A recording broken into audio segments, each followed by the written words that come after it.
नमस्कार, आप देख रहे हैं युग करवट न्यूज और आपके साथ मैं हूं शोभा भारती। पेश है आज का हमारा न्यूज बुलेटिन। आइए नजर डालते हैं आज की हेडलाइंस पर।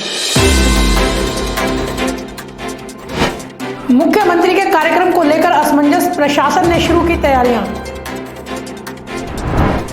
केंद्रीय गृह मंत्री अमित शाह पहुंचे वाराणसी की पूजा। और सहारनपुर पुलिस को मिली सफलता, एक बड़ा गैंग गिरफ्तार। 15 नवंबर को गाजियाबाद में मुख्यमंत्री का कार्यक्रम प्रस्तावित है।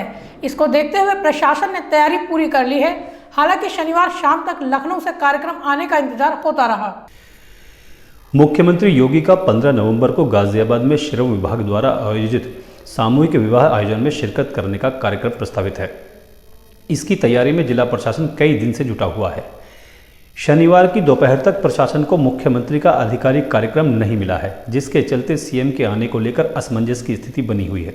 हालांकि अधिकारी सीएम के न आने की पुष्टि नहीं कर रहे हैं। अधिकारी सीएम कार्यालय से लिखित कार्यक्रम आने का इंतजार कर रहे हैं। 15 नवंबर को श्रम विभाग द्वारा सामूहिक विवाह कार्यक्रम प्रस्तावित है। इस दौरान गाजियाबाद, बुलंदशहर, हापुड़ जिले के करीब 2000 जोड़ों का सामूहिक विवाह कराया जाएगा। इसके अलावा कार्यक्रम में करीब 126 करोड़ रुपए की लागत की परियोजनाओं का शिलान्यास और लोकार्पण भी मुख्यमंत्री द्वारा प्रस्तावित है। कार्यक्रम कमला नेहरू नगर के मैदान पर होगा, जिसके चलते 2 दिन से मैदान की सफाई से लेकर टेंट लगाने का काम किया जा रहा है। सामूहिक विवाह के साथ ही मुख्यमंत्री योजनाओं का शिलान्यास भी करेंगे। शादी के लिए अलग स्थान चिन्हित कर टेंट लगाए जा रहे हैं। कार्यक्रम की समीक्षा की बैठक शुक्रवार को डीएम आर.के. सिंह ने की। इस आयोजन का नोडल अधिकारी सीडीओ अस्मिता लाल को बनाया गया है। 200 अधिकारियों को 14 श्रमिकों के परिवारों से संपर्क करने की जिम्मेदारी दी गई है, ताकि किसी प्रकार की अव्यवस्था न हो। सोमवार की दोपहर करीब 12 बजे सीएम योगी के आने का कार्यक्रम प्रस्तावित है। हर धर्म के अनुसार अलग पंडाल बनाए गए हैं, ताकि किसी भी धर्म के वैवाहिक कार्य में कोई दिक्कत न आए। ब्यूरो रिपोर्ट, युग करवट। वाराणसी में बैठक लेने के बाद केंद्रीय गृह मंत्री अमित शाह मंदिर पहुंचे। यहां उनके साथ मुख्यमंत्री योगी आदित्यनाथ और केंद्रीय मंत्री धर्मेंद्र प्रधान समेत कई बड़े नेता और मंत्री भी मौजूद रहे। अमित शाह ने पूरे विधि विधान से पूजन किया।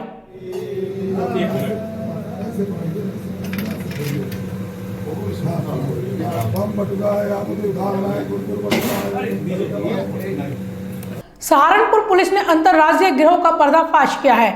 इन पर कई राज्यों में मुकदमे दर्ज हैं। इनके कब्जे से तकरीबन 2 दर्जन वाहन बरामद किए गए हैं। सहारनपुर पुलिस के हाथ एक बड़ी सफलता लगी है। सदर कोतवाली थाना पुलिस ने एक ऐसे गिरोह का पर्दाफाश किया है जो दिल्ली, हरियाणा, पंजाब समेत कई राज्यों में वाहन चोरी करता था। पुलिस ने इस गिरोह के 5 सदस्यों को गिरफ्तार किया है। इनके कब्जे से 15 लग्जरी कारें, कैंटर, ट्रैक्टर और मोटरसाइकिल बरामद की गई हैं।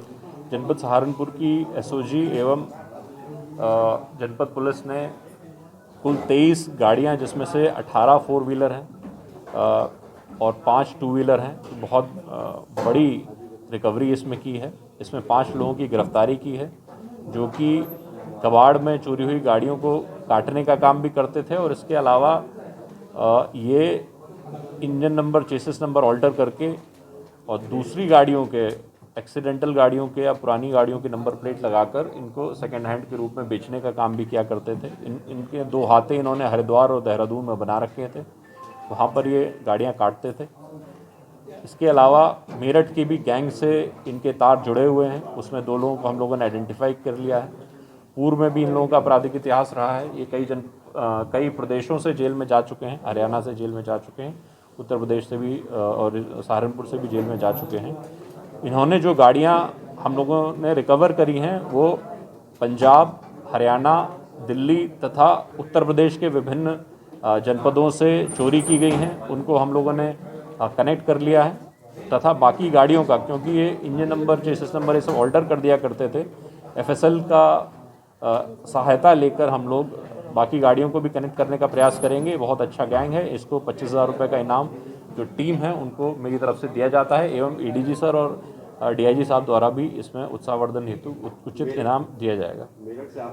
देखिए, विवेचना में क्लियर होगा। 2 लोगों के नाम जो इसमें प्रकाश में आए हैं वो प्रेस नोट में दे दिए गए हैं, और बाकी किन किन लोगों से इनके तार जुड़े हुए हैं ये आगे विवेचना में रिमांड पर लेकर इनसे पूछताछ करेंगे। इनके 2 साथी फरार हैं। इनकी पुलिस तलाश कर रही है। ये इतने शातिर हैं कि वाहन चुराने के बाद उसका इंजन और चेसिस नंबर तक बदल दिया करते थे। गिरफ्तार करने वाली टीम को पुरस्कार देने की घोषणा की गई है। ब्यूरो रिपोर्ट, युग करवट। अमेठी से भाजपा की नेता रश्मि सिंह का एक वीडियो वायरल हुआ है, जिसमें वह अधिकारियों को ठीक कर काम कराने की बात कह रही है। सोशल मीडिया पर यह वीडियो बहुत तेजी से वायरल हो रहा है। विधायक हूँ, लेकिन मेरे पास जितनी क्षमता है मैं उतना करती रहती हूँ। मेरे पास कोई भी रात में फोन करता है, मैं उसका पुलिस, दरोगा, डीएम, एसपी, अब पता नहीं, लोग कहते हैं कि विधायक जी की नहीं चलती, पर मेरी तो चलती है। मैं तो डरा धमका के काम कराती हूँ, क्योंकि मेरे पिताजी पुलिस में थे, मेरे हस्बैंड एक IAS ऑफिसर है, तो मुझे ये पता है अधिकारियों को कहाँ कैसे टाइट करना है, कहाँ उनसे काम लेना है, तो मैं तो करती हूँ। और आप लोग का आशीर्वाद रहा तो ये अधिकारी फिर वही कहेंगे कि भैया अमेठी नहीं जाना, वहाँ पे एक रश्मि सिंह है, वो बड़ा काम कराती है। इन्हीं शब्दों के साथ ज्यादा आपको बताने की जरूरत नहीं है। भारतीय जनता पार्टी जो कार्य कर रही है देश में विदेश में, जो मोदी जी ने एक भारत का एक झंडा पूरे विश्व में लहराया है, वो आप लोगों से छिपा नहीं है। अयोध्या मंदिर बन रहा है, कश्मीर का जो हालात है, आप लोगों को मैं ज्यादा क्या बताऊं, आप लोग को सब पता है। और भारतीय जनता पार्टी हर क्षेत्र में अच्छे कार्य कर रही है। आप देखिए, चाहे बिजली है, हमें याद है जब मैं प्रमुखी का चुनाव, गांव में ही रहती हूँ मैं, स्कूल में 4 घंटे लाइट रहती थी, रात भर बेना हाथना पड़ता था। आज लाइट की व्यवस्था देखिए, अंतर्गत घर घर खंबे पहुंच गए हैं। अभी एक मेरा बूथ अध्यक्ष था धीरज कोरी, तो उसके यहाँ मीटर लग गया था, बिल आ रहा था, लेकिन उसके यहाँ लाइट नहीं। अजनारा इंटीग्रिटी सोसाइटी के लोग धरने पर बैठ गए हैं। सोसाइटी का मेंटेनेंस हैंडओवर करने की मांग की गई है। प्रशासन के निर्देश भी बिल्डर नहीं मान रहा है। एक दिन की चांदनी फिर अंधेरी रात। जी हाँ, यह कहावत घंटाघर और बजरिया के व्यापारियों के लिए सही साबित हो रही है। दरअसल घंटाघर मेन सड़क पर बने कट को फिर से बंद कर दिया गया है। दीपावली से पहले इस कट को खोल दिया गया था। घंटाघर और बजरिया के व्यापारी लगातार इस कट को खोलने की मांग करते आ रहे थे। इस कट को बंद किए जाने से व्यापारियों में पनपे गुस्से को देखकर प्रदेश के स्वास्थ्य राज्य मंत्री अतुल गर्ग के प्रतिनिधि राजेंद्र मित्तल मेहंदीवाले और व्यापार प्रकोष्ठ के महानगर अध्यक्ष अनुज मित्तल ने प्रशासन और पुलिस के साथ बैठकर कट को खोलने का फैसला किया था। दीपावली से पहले इस कट को खोल दिया गया था। इसके लिए व्यापारियों ने स्वास्थ्य मंत्री के प्रतिनिधि का आभार भी जताया था। व्यापारियों को कहना था कि इस कट के खुलने से घंटाघर और बजरिया के व्यापारियों को भारी सहूलियत होगी।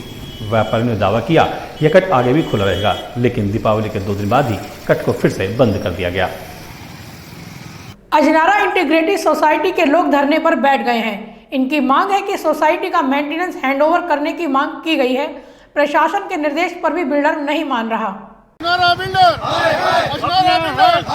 अजनारा इंटीग्रिटी AOA द्वारा बिल्डर से ग्रुप हाउसिंग का मेंटेनेंस हैंडओवर को लेकर विवाद बढ़ता जा रहा है।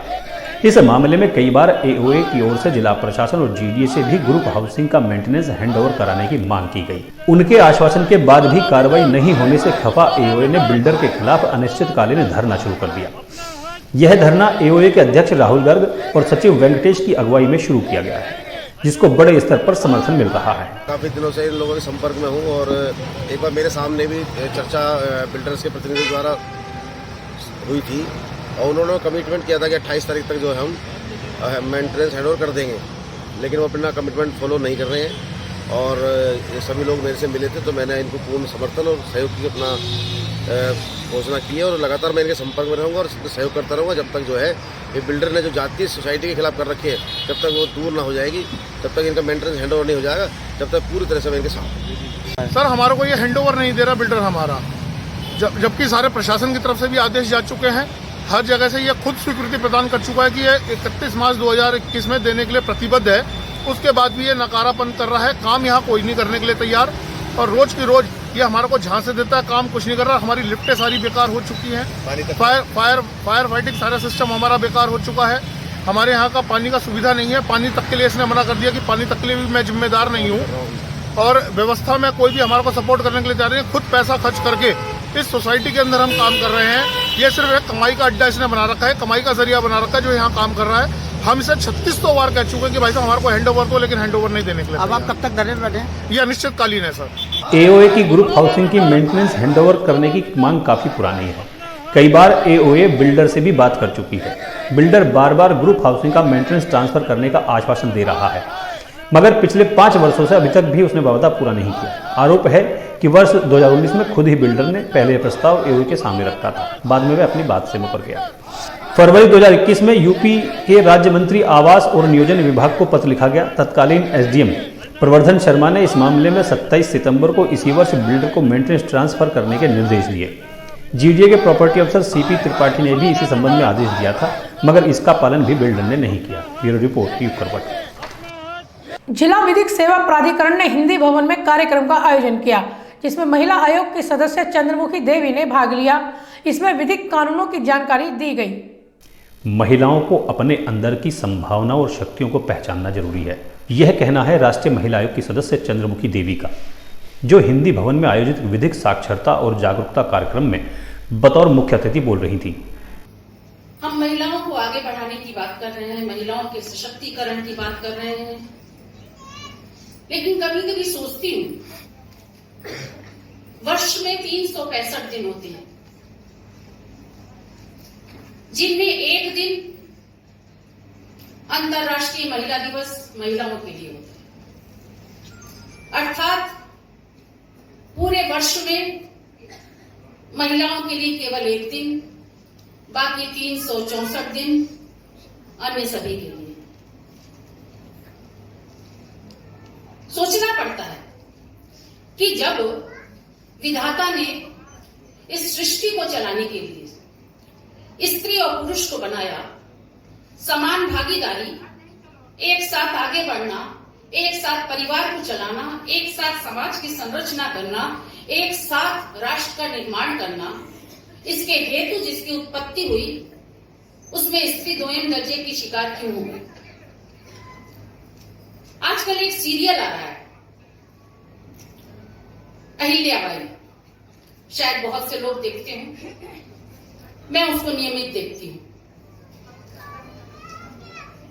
और विचार करती हूं कि आज से सैकड़ों साल पहले अहिल्याबाई ने स्त्री शिक्षा के लिए संघर्ष किया, क्योंकि उसको पढ़ने का अवसर नहीं मिल रहा था, उसने उसके लिए अवसर प्राप्त किया। उसने विधवा विवाह के लिए संघर्ष किया और तब महिलाओं को, विधवा महिलाओं को विवाह की मान्यता मिली। लेकिन उसके बाद भी समाज में स्त्रियों की स्थिति यथावत बनी रही। समय समय पर अनेक विषयों को लेकर संघर्ष करने की परंपरा, ये उनके जीवन का अहम अंग रहा। अभी हाल ही में हमने 1 महीने के अंदर 3 त्योहार मनाए, जो प्रमुख रूप से स्त्रियों की शक्ति को दर्शाता है। हमने दुर्गा पूजा की,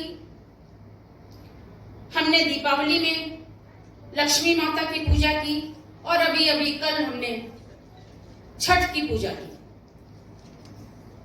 ये सब देवियों की शक्ति के अवतार, अर्थात हम देवियों की शक्तियों की पूजा करते रहे हैं।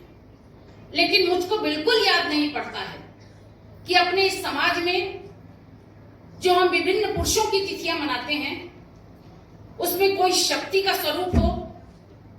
हम सबके जन्मोत्सव मनाते हैं, लेकिन कभी शक्ति के रूप में उनकी उपासना नहीं होती है, या उन्होंने समाज के लिए कोई बड़ा ऐसा योगदान किया है इसलिए उनकी उपासना होती है, ऐसा बिल्कुल नहीं। यूं तो महिला आंगन से अंतरिक्ष तक पहुंच गई, लेकिन फिर भी बहुत से क्षेत्र ऐसे हैं जहां महिलाओं को आज भी बहुत कुछ सहन करना पड़ रहा है।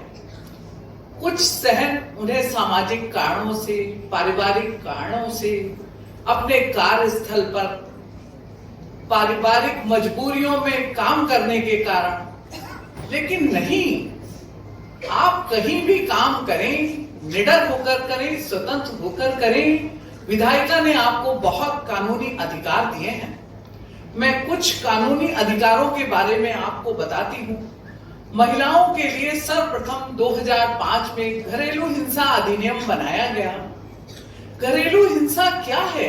घरेलू हिंसा, अगर आपके साथ आपके घर में रहते हुए कोई आपका अपमान करता है, गाली देता है, आपको आपके निर्णय लेने से प्रतिबंधित करता है, तो यही घरेलू हिंसा है।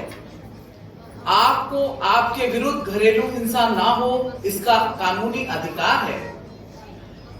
कहीं भी अगर ऐसा होता है तो आप हेल्पलाइन नंबर है 1090 181, बहुत नहीं याद होता तो 112 नंबर, आप कहीं भी फोन कर सकते हैं। तुरंत आधा घंटे में आपके पास कोई ना कोई महिला पुलिसकर्मी पहुंचेगी और ये जानकारी करेगी आपकी क्या समस्या है और उसका वही समाधान कराएगी। उसके बाद कानूनी उपचार प्राप्त है। सर्वप्रथम तो महिला के लिए आवश्यक है कि वह पढ़ाई करे, पढ़े और पढ़ लिख करके आत्मनिर्भर बने। मैं नहीं समझती कि आत्मनिर्भर महिला के साथ कोई हिंसा कर सकता है या उसे प्रताड़ित कर सकता है। आज़ादी के अमृत महोत्सव के तहत जिला विधिक सेवा प्राधिकरण के बैनर तले हिंदी भवन में विधिक साक्षरता जागरूकता कार्यक्रम का आयोजन जिला जज जितेंद्र सिंह के संरक्षण में किया गया। कार्यक्रम का शुभारंभ राष्ट्रीय महिला आयोग की सदस्य चंद्रमुखी देवी, अपर जिला जज रीता सिंह ने किया। डीपीएस सिद्धार्थ विहार के छात्रों ने ईश वंदना प्रस्तुत कर कार्यक्रम का शुभारंभ किया। महिला कल्याण अधिकारी नेहा वालिया ने कविता भी प्रस्तुत की। ब्यूरो रिपोर्ट युग करवट। अशोकनगर में श्रीमद् भागवत कथा का आयोजन किया जा रहा है। कथा के पहले दिन कलश यात्रा निकाली गई। कथा 19 नवंबर तक चलेगी। अक्षय नवमी के मौके पर अशोकनगर में श्रीमद् भागवत सप्ताह ज्ञान यज्ञ का आयोजन किया गया। मथुरा से आए कथावाचक बालयोगी महाराज ने पहले दिन भगवत की महिमा का वर्णन किया। इससे पहले कलश यात्रा निकाली गई, जिसमें 51 महिलाओं ने कलश के साथ नगर परिक्रमा की।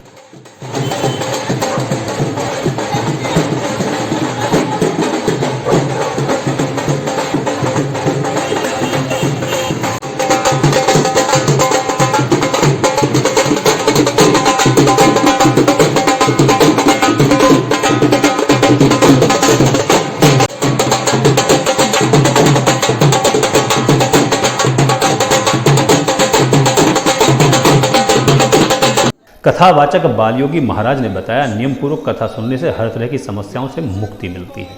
कथा के मुख्य यजमान समाज सेवी देवेंद्र कुमार और उनके पारिवारिक सदस्य हैं। देवेंद्र कुमार ने बताया कि यह यज्ञ 19 नवंबर तक चलेगा। ब्यूरो रिपोर्ट युग करवट। तो फिलहाल आज के लिए इतना ही। गाजियाबाद और आसपास की खबरों के लिए देखते रहिए युग करवट और विस्तार से खबरों को जानने के लिए पढ़िए युग करवट न्यूज़पेपर। सब्सक्राइब कीजिए युग करवट। नमस्कार।